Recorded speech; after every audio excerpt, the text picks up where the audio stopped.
तकनीक की इस तेजी से बदलती दुनिया में एक नाम जो सबसे ज्यादा सुनाई दे रहा है, आर्टिफिशियल इंटेलिजेंस यानी कि एआई। कहा जाता है कि आने वाला समय एआई का होगा जो हमारी जिंदगी, काम करने के तरीके और सोचने को अंदाज को पूरी तरह से अपनी तरह में बदल देगा। नमस्कार, स्वागत है आपका हमारे इस खास कार्यक्रम में और मैं हूं आपके साथ माधवी चौधरी।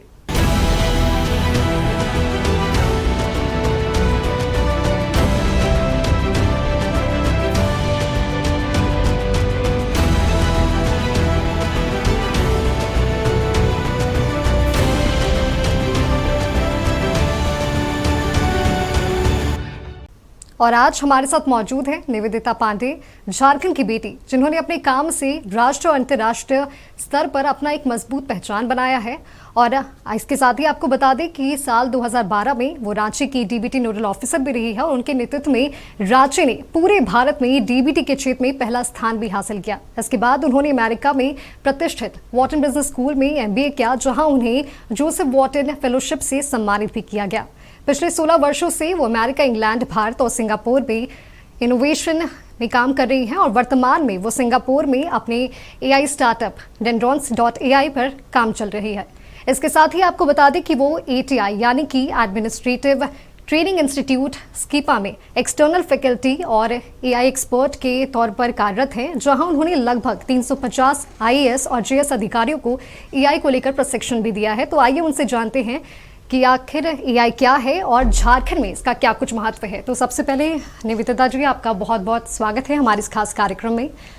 और सबसे पहले आपसे यही जानना चाहूँगी कि अगर हम देखें तो AI हर जगह पर चर्चा में है और मूल रूप से अगर हम झारखंड की बात करते हैं तो कई ऐसे लोग हैं जिन्होंने आज तक AI इस्तेमाल भी नहीं किया है। तो अगर आम भाषा में समझने की कोशिश करें तो आर्टिफिशियल इंटेलिजेंस यानी कि AI आखिर है क्या? सबसे पहले तो आपके इस स्टूडियो का इस संवाद में बुलाने के लिए आभार और दर्शकों को झारखंड के नमस्कार, जोहार झारखंड।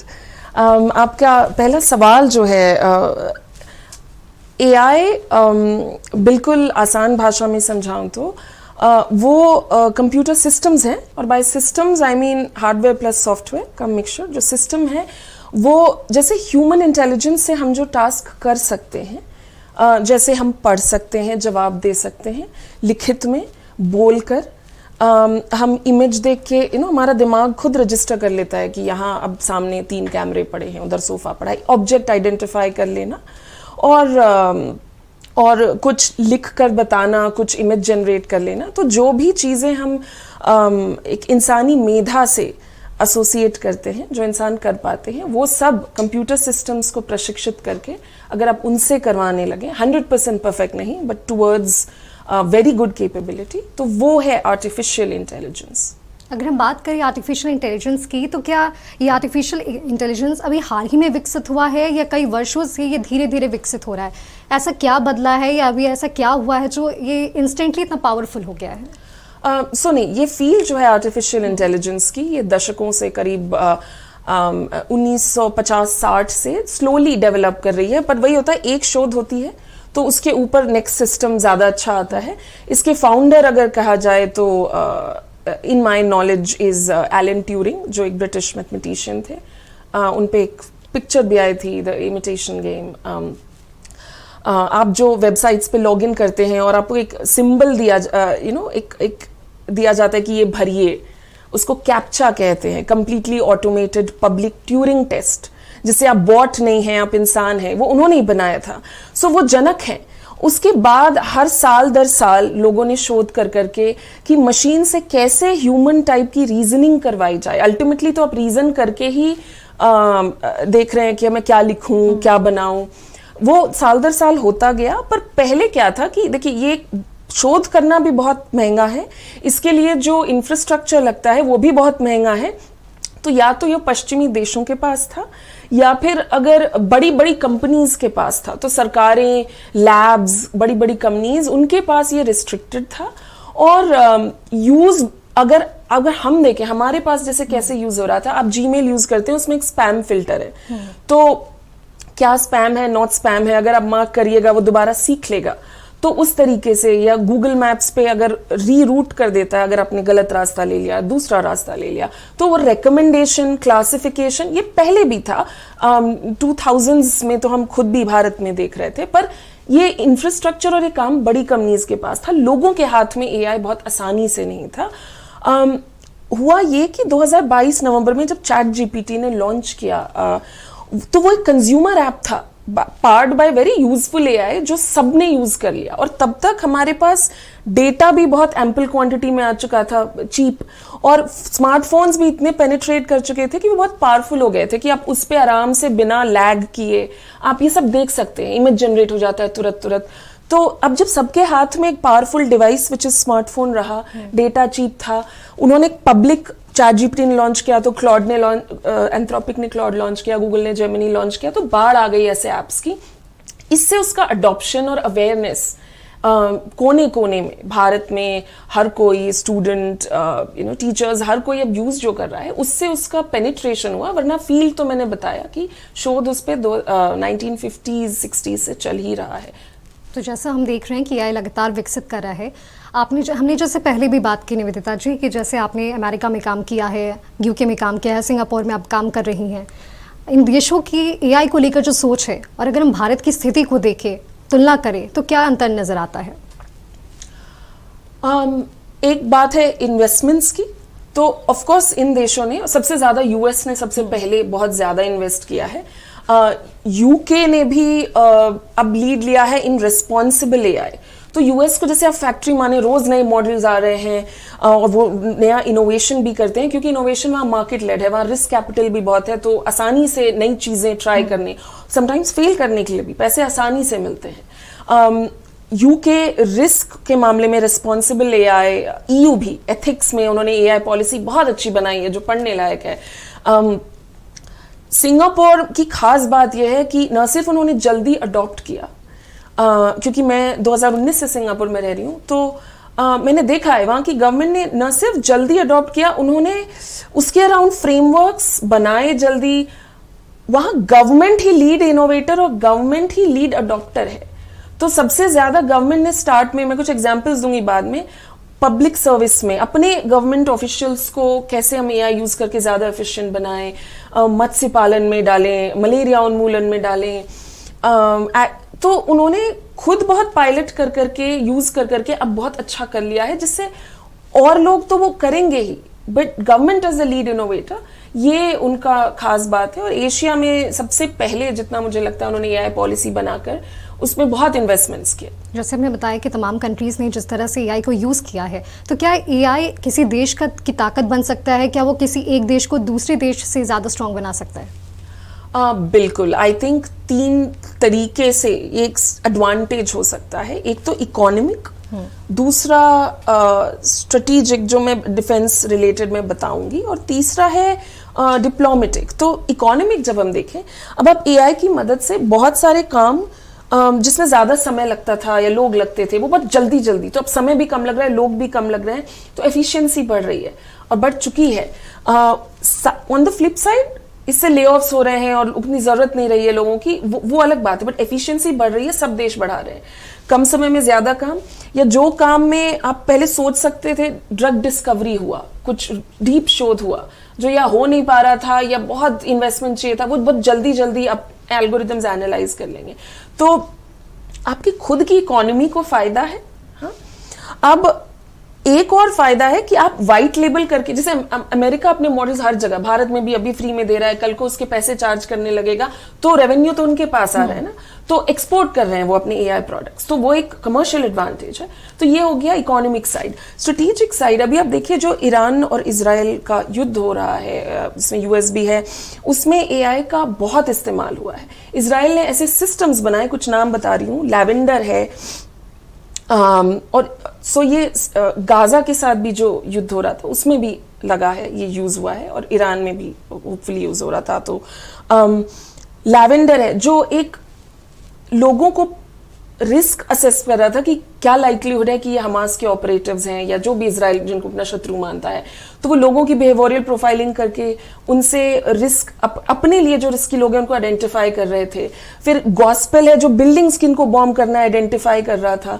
उसके अलावा 2 और सिस्टम्स है, अल्केमिस्ट, गोडैडी, वो किस समय किसको कहाँ टारगेट करना है, वो उन्होंने एक बहुत ऑटोमेटेड मशीन, मैं नहीं कह रही हूँ बहुत अच्छा यूज केस है, पर उन्होंने उससे बहुत समय बचा के बहुत जल्दी बहुत डिस्ट्रक्शन कॉज किया to whoever they considered their enemies. Again, I'm not taking sides, but अगर कोई और देश कर रहा है, कल को हमारा शत्रु देश अगर हम पे AI पे ऐसा यूज करने लगेगा तो हमारे पास भी वैसे डिफेंस होने चाहिए. सो इन स्ट्रेटेजिक हमें ये एबिलिटी इसलिए भी किसी भी देश को चाहिए क्योंकि सामने वाला कर सकता है. दूसरा एक माइथॉस करके आया जो साइबर सिक्योरिटी अटैक्स भी हो सकते हैं, just on your banks, institutions, तो वो स्ट्रेटेजिक हो गया. और तीसरा जो है डिप्लोमेटिक की, अब जैसे ईयू ने पहला एआई एक्ट, वो बहुत कॉम्प्रिहेंसिव एआई लॉज बनाए, उसी तरीके से सिंगापुर जैसे एशिया में लीड लेके पब्लिक सर्विस में बेंचमार्क स्थापित जो कंट्री करेगी सब लोग उसको फॉलो करेंगे, तो एक थॉट लीडरशिप में एज अ जैसे ग्लोबल साउथ या उसका लीडर भी बन के आएगा. तो जब आप पहले कुछ करते हैं, लीड लेते हैं, तो और दो आपका अनुसरण करते हैं, तो उससे आपकी भी एक लीडरशिप ग्लोबल एस्टैब्लिश होती है. वो भी हमें भी चाहिए करना, और हम कर भी रहे हैं. तो अगर भारत की बात करें तो भारत में काफ़ी ज़्यादा आबादी है और युवा संख्या काफ़ी ज़्यादा, यंगस्टर्स काफ़ी ज़्यादा है. इंडिया डेवलपिंग कंट्री है, डेवलप कंट्रीज़ जो हैं उनके लिए तो एआई हमारे पास है ही. अगर भारत की बात करें तो क्या ज़रूरत है भारत को एआई की, या फिर वो बस डेवलप कंट्रीज़ के लिए एक लग्जरी के लिए तरफ माना जाता है?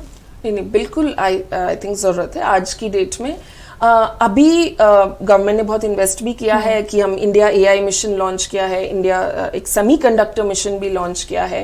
एआई मिशन में करीब 10,300 करोड़ का बजट है. सेमीकंडक्टर मिशन में से कहीं 7-8 गुना ज्यादा है. इसकी जरूरत इसलिए है कि अब अगर हर देश यूज कर रहा है, उससे अपनी एफिशिएंसी बढ़ा रहा है, उससे अपने डिफेंस सिस्टम्स स्ट्रॉन्ग कर रहा है, या उससे वो लीडरशिप एडवांटेज ले रहा है, तो हम नहीं करेंगे तो हम पिछड़े रह जाएंगे. और वैसे भी इकोनॉमिक वेज में भी सिर्फ अगर देखें तो जहां जैसे झारखंड जैसे क्षेत्र है, हमारे पास अगर रिसोर्सेज कम है और एआई से एफिशिएंसी आती है तो बेहतर इस्तेमाल करके, जैसे हम दूर दराज के देश ब्लॉक्स में या गांव में अगर हम फोटो से किसी की बीमारी थोड़ा प्रेडिक्ट कर सकते हैं, तो अब डॉक्टर हर कोने में जा नहीं सकते, वो सब भी अच्छे यूजेस हैं जिससे हम रिसोर्स कंस्ट्रेन्ड एनवायरनमेंट में एआई का अच्छा यूज करके अपना फायदा ले सकते हैं. तो इंडिया के लिए बहुत रेलेवेंट है. एक बात मैं यहाँ ऐड करना चाहूंगी, देखिए एआई को अगर आप 4 लेयर्स में देखिए, एक तो इंफ्रास्ट्रक्चर है जो सर्वर स्टोरेज नेटवर्क्स कहते हैं, जो चिप्स हैं, डेटा सेंटर्स है, वो इंफ्रास्ट्रक्चर है. उसके ऊपर आता है मॉडल्स की लेयर, जो एल्गोरिदम ब्रेन बनेगा. उसके ऊपर फिर डेटा जो आपको यूज करना है जहां, उसके ऊपर एप्लीकेशंस आते हैं. आज की डेट में जितना हम एप्लीकेशंस में तो बहुत यूज कर रहे हैं, हर कोई अब चैट जीपीटी जानता है, यूज करता है. ये जो नीचे के इंफ्रास्ट्रक्चर लेयर है, मेरा मानना है कि हमें उसमें अब कर रहे हैं इन्वेस्ट, बट उसको छोड़ना नहीं है. इंफ्रास्ट्रक्चर दूसरे का लेके, मॉडल्स दूसरे के लेके, चिप्स जो सारे यूएस या ताइवान में बनते हैं, उन पे आप हमेशा के लिए रिलाई नहीं हो सकते, क्योंकि कल अगर कुछ कॉन्फ्लिक्ट हुआ, उन्होंने सप्लाई रोक दिया, एक्सेस रोक दिया, तो आपके पास आपका इंफ्रास्ट्रक्चर और प्लस एप्लीकेशन सब बंद हो जाएंगे. तो इसलिए भी अपनी स्थिति मजबूत करने के लिए, जैसे एक टाइम पे हमें न्यूक्लियर पावर बनना था क्योंकि सबके पास भी था और हमें भी अपनी स्वायत्तता, अपना स्वावलंबी होना चाहिए था, वैसा हमें एआई के क्षेत्र में भी not just at the application layer but infrastructure wise भी हमें लॉन्ग टर्म वो होना पड़ेगा. हमने एआई को लेकर अभी तक काफ़ी कुछ चीज़ें जानी हैं, और आज हम बात कर रहे हैं आर्टिफिशियल इंटेलिजेंस के बारे में, और हमारे साथ एआई एक्सपर्ट निवेदिता पांडे भी हमारे साथ मौजूद है, और अब हम अपनी चर्चा को आगे बढ़ाते हैं. निवेदिता दी, जैसे हम बात कर रहे थे एआई के बारे में, भारत में एआई कितना ज़रूरत है, भारत को एआई पावर हाउस बनाने की बात लगातार की जा रही है, तो सरकार उस दिशा में क्या कुछ कदम उठाए जाते हैं?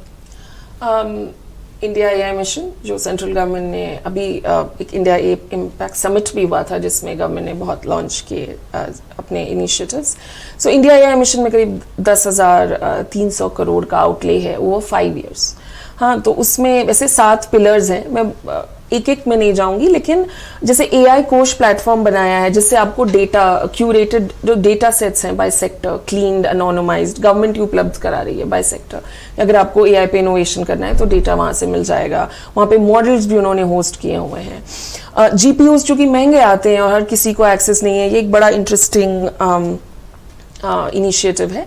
तो उसी में एक इनिशिएटिव है इंडिया एआई मिशन में कि आप जीपीयूज जैसे क्लाउड पे रेंटेड एक्सेस कर सकते हैं. उसकी cost around 65 rupees per hour की है, जो कि अगर आप वेस्टर्न प्रोवाइडर से लीजिएगा तो उसकी $2 से $3, मतलब हमारा जो हम एक्सेस दे रहे हैं वो सब्सिडाइज्ड है, करीब 1/3 कॉस्ट पे, 1/3 कॉस्ट पे आपको जीपीयू का एक्सेस दे रहे हैं, क्योंकि कोई भी मॉडल ट्रेनिंग फाइन ट्यूनिंग के लिए जीपीयूज जो लगेंगे, तो जरूरी नहीं है कि हर कोई महंगा लैपटॉप महंगा जीपीयू, आप क्लाउड में वो रेंट करके भी कर सकते हैं। तो हमारी गवर्नमेंट ट्राई कर रही है कि स्किल्स पे काम करे, सेमीकंडक्टर मिशन के थ्रू चिप्स पे काम करे, और उसके अलावा इंडिया में एआई मिशन के थ्रू हर किसी को आप जीपीयू एक्सेस, आप और भी इंफ्रा एक्सेस देना चाह रहे हैं। ये अच्छी बात है, अच्छी शुरुआत है। आप डेटा मॉडल सब एक्सेस करा रहे हैं कि अब आप ये लीजिए इंफ्रास्ट्रक्चर वाइज, और इसके ऊपर अपने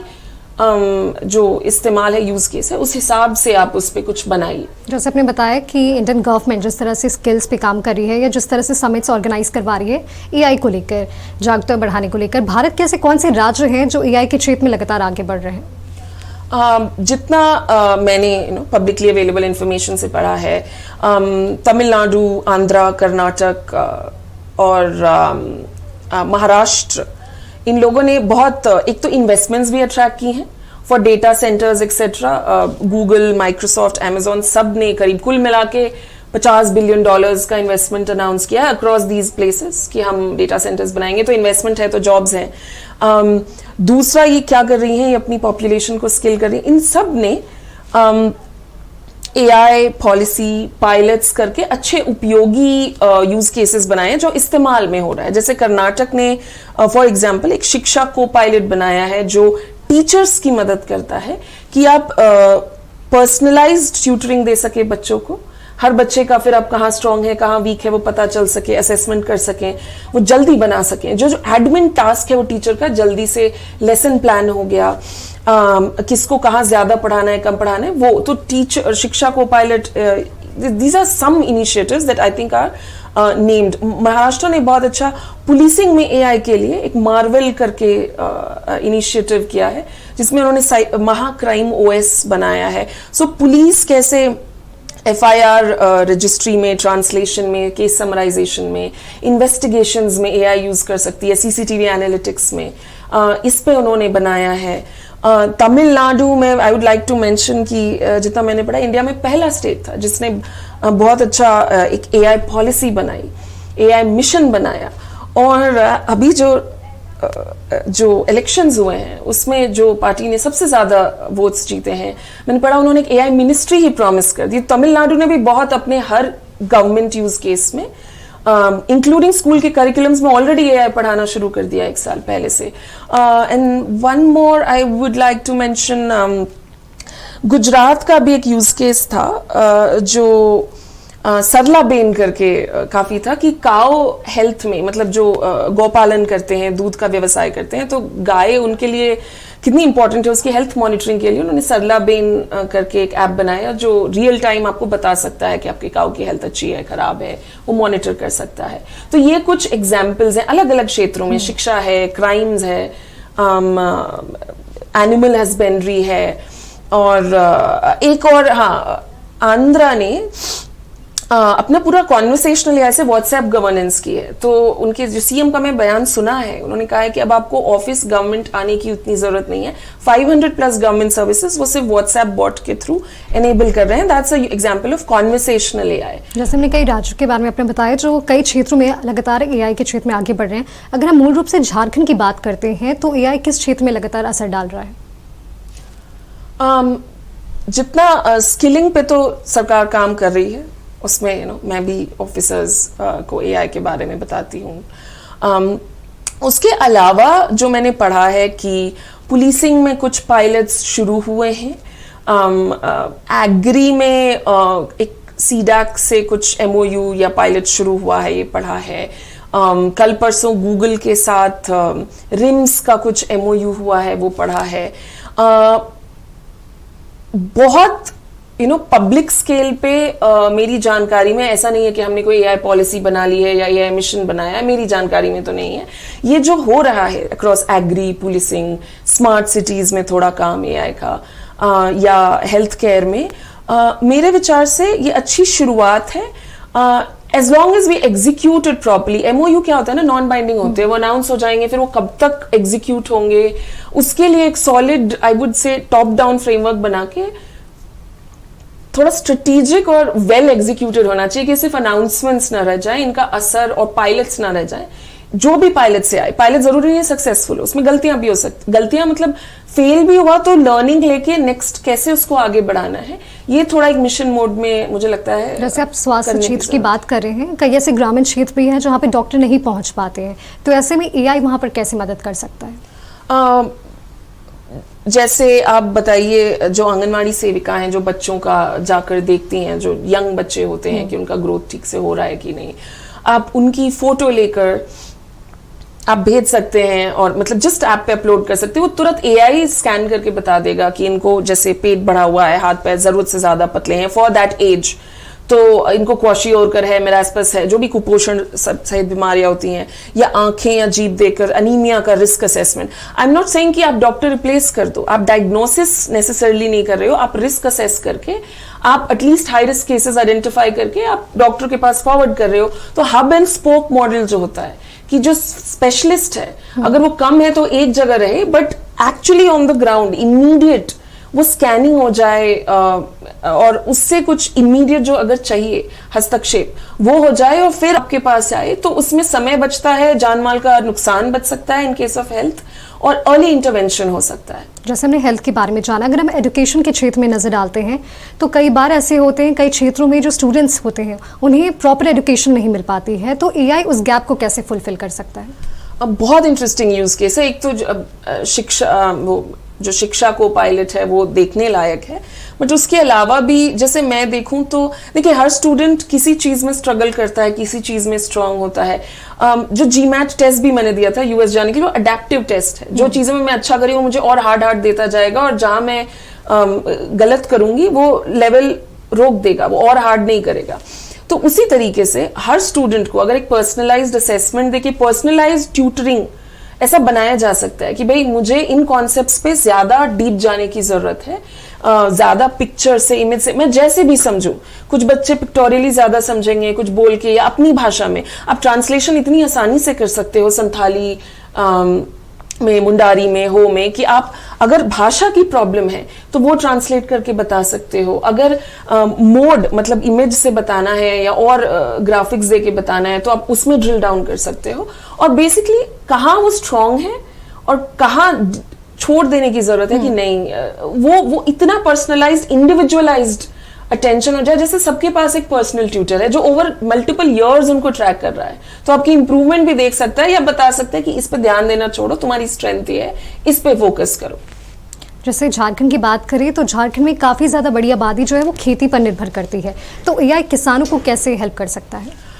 बहुत तरीके से। क्रॉप एडवाइजरी तो है ही, वेदर एडवाइजरी तो है ही, और वो बहुत रियल टाइम दे सकता है, बट उसके अलावा जैसे पेस्ट कंट्रोल में बहुत टारगेटेड, कि एक फोटो देके बता दिया कि भाई इस पे ये डिजीज है, तुरंत इस पे ये छिड़काव करना चाहिए। एक एग्जाम्पल मैं देना चाहूंगी जो सिंगापुर गवर्नमेंट ने किया हुआ है मत्स्य पालन में, जो एक रिलेटेड फील्ड है। It is a country with a very small land area, तो फिश उनके फूड सिक्योरिटी का बड़ा भाग है, तो वो टैंक्स में फिश भी रखते हैं, उनको रोज मॉनिटर भी करना होता है कि सही ग्रोथ है या कुछ इन्फेक्शन आ गया तो डिस्कार्ड कर दो। तो वो जो मॉनिटरिंग होती थी वो एक स्पेशलिस्ट को जाकर देख के पानी का सैंपल लेके चेक करना पड़ता था। अब 40 मिनट की बजाय वो 5 मिनट लगते हैं, फोटो या वीडियो लेके वो ऐप में अपलोड कर देते हैं और AI आइडेंटिफाई कर लेता है कि ठीक है कि नहीं, या फिर इसको डिस्कार्ड कर दो, इसमें कुछ इन्फेक्शन हो गया है। तो ये मत्स्य पालन हो गया। मच्छर मारने के लिए तो उन्हें करीब 100+ वैरायटीज के मच्छर रखने भी हैं इकोलॉजिकल बैलेंस के लिए, वो 4 जिनसे बीमारी होती है वो मारना भी है, तो स्पेसिफिकली वही वाले फोटो से आइडेंटिफाई करके उन्हीं पे जाके पेस्ट का छिड़काव करेंगे। ऐसे ही एग्री में भी targeted pest control, targeted weed control, जिसे प्रिसिजन फार्मिंग जो कहते हैं, कि मतलब आपने जहां प्रॉब्लम है वहीं जाके छिड़काव किया, नहीं कि पूरे फील्ड पे आपने पेस्टिसाइड जहां नहीं भी जरूरत थी मार दिया। अभी वो थोड़ा मास स्प्रे एंड प्रे अप्रोच होता है। तो AI ये में फार्मर्स की, और एक बहुत इंटरेस्टिंग यूज केस मैंने जो ATI में पढ़ाया, तो मेरे स्टूडेंट ने ये प्रोटोटाइप बनाया था कि फार्मर्स में सही समय पे मंडी के से दाम न मिलना, या फिर कोल्ड स्टोरेज पहुंचते पहुंचते मतलब खराब हो जाना, चीजें कि सड़ी गई, तो आपको रियल टाइम किस कोल्ड स्टोरेज आपके पास है, किसमें क्या प्राइस चल रहा है, आप अभी बेचो या फिर कोल्ड स्टोरेज में डाल दो, वेट करो, प्राइस ज्यादा बढ़ेगी सीजनैलिटी हिसाब से। तो इसकी रिकमेंडेशंस देना कि उगाना में एआई लगाना एक चीज है, पर बेचने वक्त आपको बेस्ट दाम मिले, आपका सामान खराब ना हो, और आपको उसमें रिकमेंडेशंस देना, बेस्ट ऑप्शंस बताना आपके लिए, एनालाइज करके मार्केट लिंक डेटा, मंडी का डेटा, वो बहुत मुझे यूजफुल लगा। क्योंकि जैसे हमने देखा है कि झारखंड में भी कई क्षेत्रों में एआई हर तरीके से मदद करता है। एक चीज़ जो लोगों में आप कह सकते हैं इसे वहम है, जब लोग इंसान और एआई आमने सामने आया है तो लोगों को ये लगता है कि एआई के आने से नौकरियां खत्म हो जाएंगी, तो इस पर आपका क्या नजरिया है? खत्म नहीं होंगी। इट इज ट्रू दैट मतलब जो वर्ल्ड इकोनॉमिक फोरम या आईएमएफ की रिपोर्ट थी कि 40% jobs globally will be affected by AI. Affected does not mean completely eliminated, affected means कि इसमें से कुछ जाएंगी, क्योंकि जो रिपीटेटिव पेपर बेस्ड टास्क थे जो एल्गोरिथमिकली हो सकते हैं, वो तो जा रहे हैं। जो सर्विसेज का काम था, थोड़ा आउटसोर्स बीपीओ का काम था, कॉलिंग का काम था, वो रोल्स जाएंगे। बट अब जो नए रोल्स आ रहे हैं वो एआई ऑगमेंटेड जरूर है, आपको एआई यूज करके उसको अच्छा करना आना चाहिए। मेरा ओन सेंस है कि जितनी जा रही हैं उतनी नहीं आएंगी, उससे कम तो नेट तो जॉब लॉस होगा, बट जो आएंगी, आ भी रही हैं, वो एआई रिलेटेड ही आएंगी, जिसमें आप या बना रहे हो या यूज कर रहे हो to get the same results with less number of humans. पर हाँ, अभी तक ये साल में हम मई में बैठे, 4 महीनों में ग्लोबली 1 लाख ले ऑफ्स हो चुके हैं, प्राइमरली टेक कंपनीज में एआई रिलेटेड, और ये रोल्स एलिमिनेट हुए हैं। ये लोगों ने कुछ गलत नहीं किया है कि अब उन रोल्स की जरूरत नहीं है या उतनी बड़ी टीम्स की जरूरत नहीं है जो पहले करती थी। एक और मेंशन है, कल ही एंथ्रोपिक ने, मैंने पढ़ा है, जो क्लॉड एआई बनाती है, उसने यूएस में कुछ प्लगइन्स लॉन्च किए हैं। तो फाइनेंस इंडस्ट्री में जो पहले पिच डेक बनता था इन्वेस्टमेंट बैंकिंग में या एक्सेल पे मॉडल्स बनाते थे, उन्होंने हर एक के लिए एक एआई एजेंट लॉन्च कर दिया है। अब ये हो सकता है कि पहले अब 5 एनालिस्ट की टीम लगती थी, अब 1 एनालिस्ट रहेगा जो वेरीफाई करेगा, 1 या 2, पर वो मॉडल जो रिसर्च का काम था और ड्राफ्टिंग का काम था, वो सब वो खुद कर लेगा, ह्यूमन बैठ के उसको चेक और वेरीफाई जरूर करेगा। जी बिल्कुल निवेदिता जी, जैसे हमने जाना है कि एआई हर क्षेत्र में लोगों की मदद कर रहा है और आगे भी अब अपनी चर्चा को जारी रखेंगे। और आज की बातचीत से हमने ये चीज़ समझा है कि एआई सिर्फ भविष्य तक ही नहीं बल्कि हमारे वर्तमान में भी हमारे जीवन का एक हिस्सा है। फिलहाल इस खास बातचीत में इतना ही, मुझे दीजिए इजाजत, नमस्कार।